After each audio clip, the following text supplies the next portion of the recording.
Nah dari situ si atasan ini ya harus atasan ini ya yang membawahi kedua orang manajer ini harus menyatukan. Jadi tujuannya apa nih?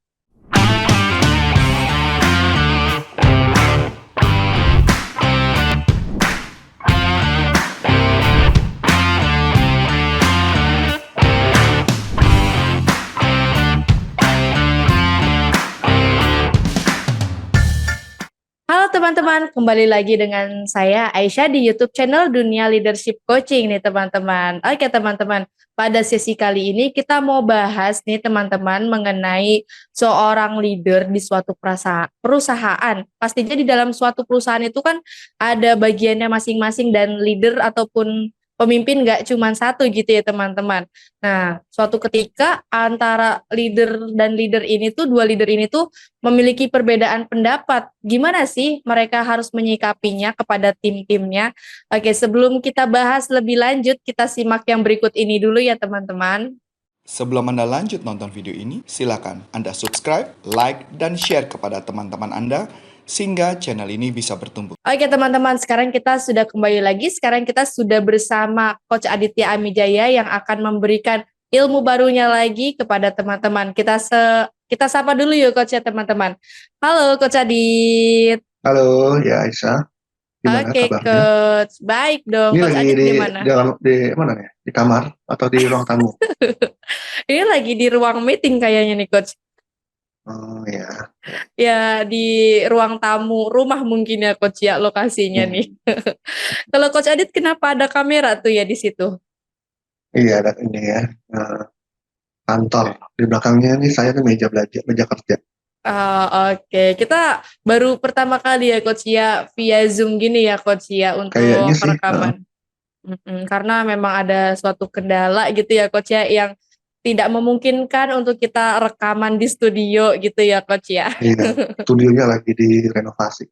Iya, karena akhir tahun mungkin ya Coach ya. Oke Coach Adit, ini aku ada pertanyaan nih Coach. Boleh ya Apa Coach ya? tuh? Jadi gini Coach, pastinya kan di suatu perusahaan itu ada leader ataupun manajer ya Coach ya, pemimpin gitulah Coach ya. Dan bukan hanya satu gitu Coach leadernya. Di bagian yang lain ada leader lain, di bagian yang tim ini ada leadernya lagi gitu Coach. Nah, di suatu kondisi ada suatu kegiatan yang apa ya, yang bisa melakukan kerjasama antara leader-leader itu. Namun leadernya ini tuh berbeda pendapat, Coach. Ini gimana, Coach? Kalau hal ini terjadi, Coach? Jadi ada leader yang berbeda pendapat, ya. Mm-mm. Ada dua leader berbeda pendapat terhadap satu hal. Iya, betul, Ini Coach. ini apa yang sudah apa tadi pertanyaannya? Iya, bagaimana menyikapi leader ini? Harusnya leader ini bagaimana bersikapnya sih, Coach? Gitu. Oh, jadi bagaimana menyikapi atau leader ini bagaimana bersikap? Ini ada dua nih. Dua-duanya Kalau mungkin bagaimana boleh kita bahas kali ya ya, Coach ya. kalau bagaimana menyikapinya, siapa yang harus menyikapi ini? Ya kan? Mm-mm. Kalau ya bagaimana kedua leader harus menyikapinya. Nah, ini lebih ini ya lebih spesifik ya. Mm-mm. Kalau bagaimana mensikapinya, ya, siapa yang mensikapinya gitu loh. Atasannya, bawahannya, atau siapa? Leadernya, Coach. Leadernya, jadi atasannya mereka. Mm-mm. Kan ada leader nih, terus ada Mm-mm. di atasnya lagi gitu. Bagaimana yang dekat sini mensikapi yang dua yang lagi ribut ini, lagi Iya, beda betul. pendapat, Betul. gitu ya. Nah, kalau itu ya beda lagi ceritanya. Karena ya mereka sendiri juga bisa nih saling mensikapi, bawahannya pun bisa saling mensikapinya juga ada. Tapi kalau leadernya sendiri yang di atas, leader mereka ya, Iya, itu pun Coach. kalau leader itu tahu ya, kalau leader itu tahu bahwa memang ada beda pendapat nih di antara kedua orang ini. Gitu. Ya tahu itu bisa macam-macam. Ya ketika mereka lagi debat ya si leader atasannya mereka itu ya di situ, gitu ya. Atau dari data-data ya ketika ngobrol satu-satu dengan mereka gitu ya, salah satu ngobrol dengan si A, kemudian ngobrol dengan si B. Si leader ini kan atasannya mereka akhirnya bisa menyimpulkan kayaknya dua orang ini kayaknya beda pendapat kan gitu ya, atau ada beda pemahaman nih, atau baru ketahuan ketika hasilnya berantakan gitu ya, bisa juga ya kayak gitu. Bagaimana sikap banyak nih skenario nya. Cuman yang kalau sekarang mungkin kita sebenarnya yang paling dulu deh. Yang paling lebih ke preventifnya ya. Oke, Ketika boleh coach. sebelum kejadian tadi kerjanya diberantakan gitu ya. Hmm. Jadi kalau misalnya si direkturnya sudah mengetahui ini ada perbedaan pendapat gitu ya. Perbedaan pendapat sebetulnya sesuatu yang wajar ya, itu dalam suatu Oke. hubungan antar manusia, bukan hanya pekerjaan nih. Uh, Antara manusia satu dengan manusia lain itu beda pendapat wajar, karena kan orangnya beda gitu kan, memiliki experience yang berbeda, memiliki otak yang berbeda, otaknya beda nih gitu ya. Jadi pasti pendapatnya bisa beda-beda gitu ya. Iya, betul coach. Dan bahkan bisa memperkaya. Perbedaan pendapat ini bisa memperkaya apa ya, informasi, bisa memperkaya suatu nantinya gitu ya, solusinya apa gitu, dari informasi ini. Gitu. Cuman yang jadi masalah adalah perbedaan pendapat yang tidak sehat itu ya, Iya. yang bisa malah hubungan pribadinya jadi rusak, bahkan kerjaannya juga rusak gitu ya. Itu kan yang udah nggak sehat. Ya, bagaimana agar ini bisa langsung dicegah sebelumnya. Tuh. Jadi banyak ya pencegahannya. Yang pertama sebagai atasan mereka ya, memang rule of the game-nya dalam bekerja itu dari atasannya gitu ya, paling atas itu sudah harus menetapkan sejak awal rule of the game tentang bekerja bersama-sama di bawah mereka, di bawah dia. Nah, saya punya 2 manajer, jadi saya harus dari awal memang harus memastikan agar semua tim saya termasuk kedua manajer ini tahu rule of the game-nya saya dalam memimpin dan juga dalam saling bekerja samanya mereka gitu dengan antar tim. Harus jelas dulu gitu ya. Kalau apa yang hal-hal yang bisa dibahas, mana hal yang kalau ada pendapat-pendapat seperti apa gitu. Itu harus jelas dulu ya dari awal. Kalau itu kejadian juga ya memang ada saatnya di mana si atasan ini gitu ya, ibaratnya mengambil tindakan gitu ya. Yang pertama tentunya harus kumpulkan informasi sebanyak-banyaknya dulu. Informasi ya, bukan persepsi. Jadi Oh, oke. Informasi awal gitu ya coach ya. Kejadiannya kenapa bisa seperti ini gitu. faktanya apa, realitinya seperti apa. Hmm. Kalau dalam coaching kan begitu. Kita kumpulkan dulu realitinya. Nah, baru udah ketahuan nih problemnya seperti ini. Bukan berdasarkan persepsi. Apalagi persepsi dari masing-masing dua orang ini. Si orang A memberikan persepsinya ke saya tentang si B. Si B memberikan persepsinya tentang si A ke saya juga. Akhirnya kan jadi kayak pastinya kalau seperti itu pasti masing-masing merasa yang paling benar, yang lainnya salah. Terus saya tambah bingung nanti gitu, kalau persepsi gitu kan. Jadi kita harus sekali dengan teknik coaching tentunya yang menggalinya Oh. kondisi reality yang terjadi.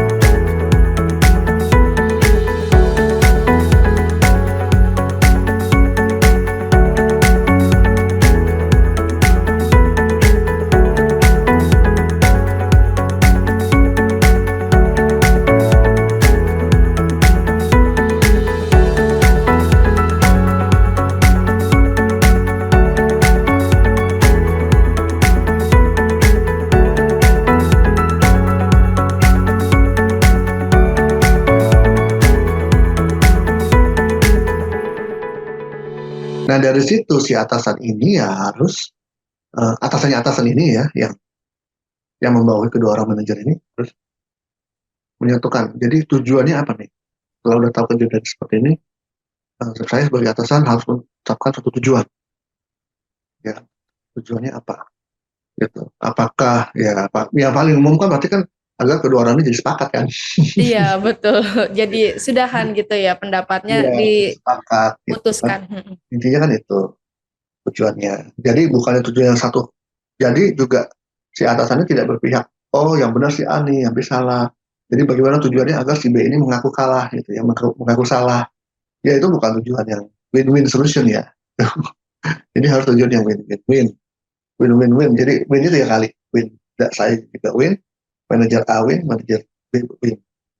Itu tujuan yang harus ditetapkan. Kalau perlu ada ukuran keberhasilannya. Yang menjadi ukuran keberhasilan dari tujuan ini nanti seperti apa. Ya. Kalau misalnya tujuannya adalah agar mereka sepakat.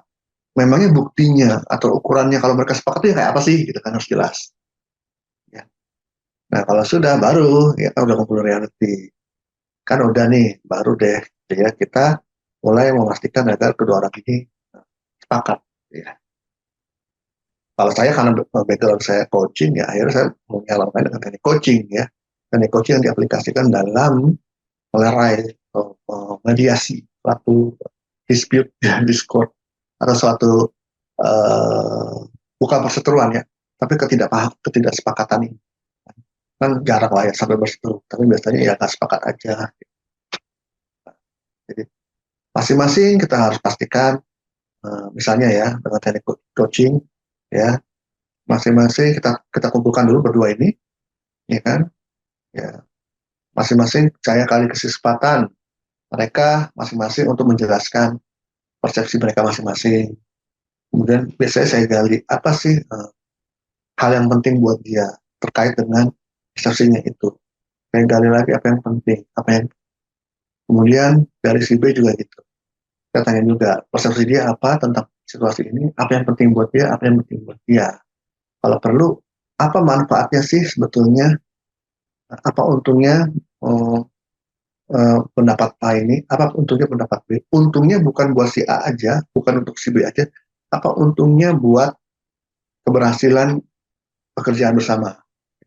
Jadi apa untungnya pendapat B terhadap A juga harus kita ini ya, kita fasilitasi.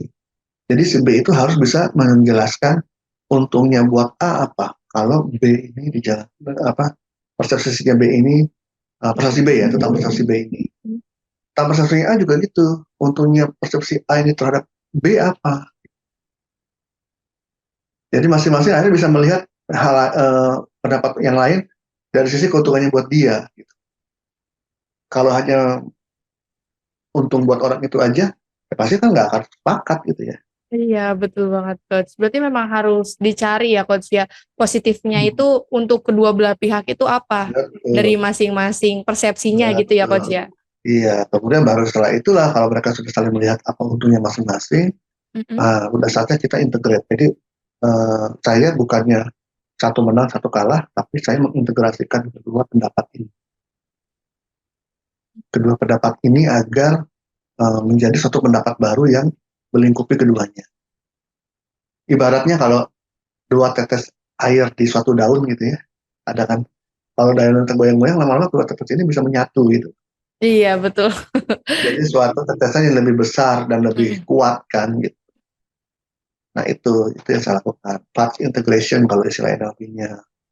Uh, kalau atau apalah gitu ya, visual sports atau apalah. Tapi kalau saya dalam coaching ya tentunya ini teknik dalam saya menggali value tertinggi dari masing-masing orang dan bagaimana mengintegrasikan kedua value ini. Kalau mereka sudah sepakat, ya udah kita coaching keduanya untuk bisa menemukan solusi jalan apa ya, solusi yang terbaik buat mereka berdua dan akhirnya saya coaching mereka untuk kesimpulannya apa. Berarti Jadi yang tadinya A merasa yang benar, B merasa yang benar, akhirnya mereka kedua akhirnya menemukan suatu solusi yang bisa mengcover kedua-duanya, yang akhirnya mereka berdua bisa menemukan suatu langkah yang penyelesaian bersama. Gitu. Gimana? Ada pertanyaan? Itu ya, konsepnya ya. ya. Karena apa ya? Jadi saya prosesnya adalah agar masing-masing orang ini bisa melihat dari sudut pandang orang lain. Sudut pandang si A melihat dari sudut pandang B, si B melihat dari sudut pandang A. Jadi ya karena kalau orang itu hanya kekeh dengan sudut pandangnya sendiri, ya nggak akan bisa. Ini ya, nemu titik temu. Tapi dia harus masing-masing melihat dari sudut pandang yang lain gitu ya. Jadi dua orang ini saya lihat, saya cross gitu, mereka bisa melihat dan menyadari apa yang sebetulnya menjadi landasan lawannya inilah gitu ya, atau temannya ini berbeda pendapat gitu. Oh, iya sih coach, kalau misalkan memang pendapat kita ada sebagian yang diambil, yang bisa Hmm, diterapkan gitu ya coach, pastinya orang itu juga merasa senang dan dihargai ya coach ya, dan tidak ada yang merasa dibebankan ataupun merasa dijauhkan gitu ya coach ya. Kalau untuk proses coachingnya sendiri ini coach, berarti yang melakukan coachingnya ini yang leader yang di atasnya lagi itu ya coach ya? betul, betul. Dilakukannya Sebaiknya begitu. dilakukannya memisah misalkan ke yang karyawan A dulu baru yang karyawan B gitu coach, dijadwalkan? Ya, yang tadi saya katakan ya, Mhm, ya kita waktu mengumpulkan fakta mungkin bisa dari saat masing-masing dulu gitu ya. mhm. Tapi pada saat untuk konsolidasinya, ya lah, itu semua kumpul ketemu. Oh, oke coach. Oke coach, mungkin itu aja nih coach ya. Berarti memang peran dari seorang leader yang di atasnya lagi juga memerlukan dan penting untuk membina tim-timnya yang suka ada hal-hal yang tidak terjadi gitu ya coach ya, kayak perbedaan Betul. Ya, pendapat ya mau nggak mau ini. harus yang orang yang di atasnya ya, yang Mm-mm. tim anak buah mereka nggak mungkin dong, Iya mas apa coach. ya fasilitasi ini kan kalah power gitu kan. Eh, ya mungkin apa yang sikap malah yang di bawah. Ya saran saya sikapnya adalah tidak berpihak gitu ya. Walaupun dia bosnya, ini bosnya dengan tidak berpihak siapapun. Mereka Iya. ya bekerja aja sesuai dengan arahan yang ada. Sebaiknya sebetulnya yang memastikan ini ya, terselesaikan apa sih? Menurut saya ya kedua manajer ini yang harus bisa eh, apa ya meresolve perbedaan pendapat mereka ini. Karena kan mereka udah level manajer ya. Kalau bisa sih jangan lagi diintervensi atau jangan lagi difasilitasi oleh atasnya lagi. Harusnya mereka sendiri bisa ini sendiri ya. Kalau misalnya tim mereka yang beda pendapat, mereka akan pastikan yang harus melerai atau yang harus Iya. mengkonsolidasikan. Ya kalau mereka sendiri, ya karena mereka sudah dewasa, sudah manajer, sudah levelnya lebih tinggi, seharusnya kemampuan komunikasi mereka, kemampuan interpersonal skill mereka bisa membantu mereka untuk menyelesaikan situasi ini. Oke. Kalau toh memang nggak bisa, ya harus dieskalasi ke atas kan, sama atasannya yang akhirnya melakukan tindakan seperti yang tadi saya jelaskan. Sebelum Anda lanjut nonton video ini, silakan Anda subscribe, like, dan share kepada teman-teman Anda sehingga channel ini bisa bertumbuh. Ya kalau misalnya mereka sendiri bisa menyelesaikan permasalahannya sendiri, itu kan juga menjadi poin bagus buat atasannya yang memberikan nilai buat mereka kan. Terlepas dari pendapat mana yang benar, pendapat mana yang salah, tapi bagaimana mereka mendiskusikannya, bagaimana mereka menemukan satu solusi, bagaimana mereka meresolve-nya, itu yang akan menjadi poin juga buat dilihat atasan. Iya, memang skill dan kemampuan seorang leader khususnya harus bisa menyesuaikan juga dengan situasi dan kondisinya ya coach Ya, ya. Oke coach Adit, coach kalau misalkan teman-teman mau mengikuti pelatihan berkaitan dengan coaching gimana nih coach caranya? ya, jadi pelatihan coaching ya pastikan teman-teman untuk belajar coaching yang memang isinya materi-materi coaching, bukan materi yang lain-lain.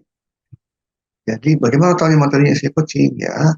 Kalau saya mengatakan aja kan nggak percaya gitu kan, tapi harus dibuktikan dengan suatu data tadi fakta yang objektif.